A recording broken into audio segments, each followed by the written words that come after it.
20 years ago, dairy farmers Jim and Sherry Vandersloos made the compassionate decision to turn their third-generation farm into a sanctuary for rescued farm animals. Their decision was prompted by their desire to help animals instead of exploiting them. Jim and I used to farm dairy cows and dairy goats. And we stopped doing the cows, but primarily did the goats. And the baby goats were attached to our heart so hard.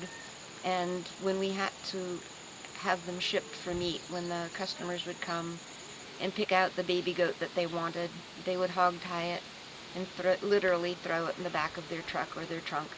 And we would listen to our babies crying, and I felt as if I had really abandoned them, and they would look up into our eyes as we helped handle them.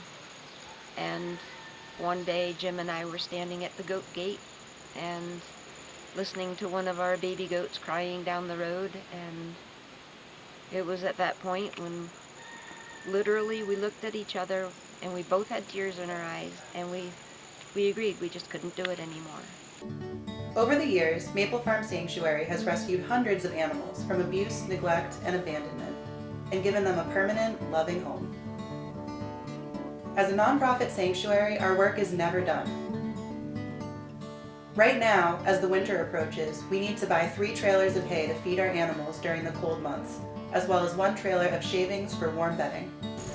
Because of how many animals we have, which is still on the modest side, our hay fields don't produce as much hay as they used to, and we desperately need that for the cows. You don't feed them grain through the winter, you feed them hay. That's the best thing for them, to stay warm and to properly ruminate, and the goats and the llamas and the alpacas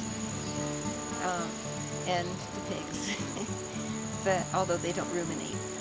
And we also need a load of shavings in there also. Gail the cow was used in the dairy industry for more than 10 years, during which she was continuously exploited so people could take her milk.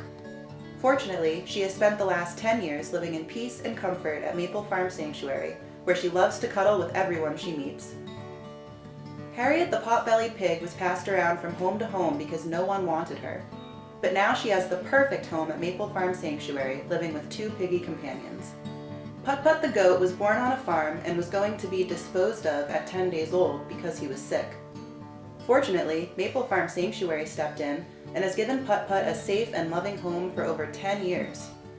Lovey the chicken lost half her beak when she was attacked by a hawk, but now she spends her days being spoiled at Maple Farm Sanctuary, where she gets special food and is hand-fed by volunteers. Winslow the alpaca was left all alone with little food and water after his 5 companions died from neglect. But now he has a new family and people who love him at Maple Farm Sanctuary.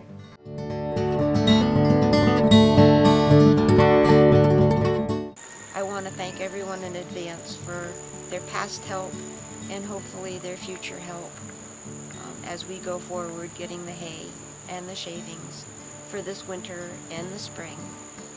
It's a wonderful thing to do to help the animals like that. We can't provide all the hay, and we don't want to chop down all of our trees for the shavings. So thank you again for all of your help and your compassion. Thank you.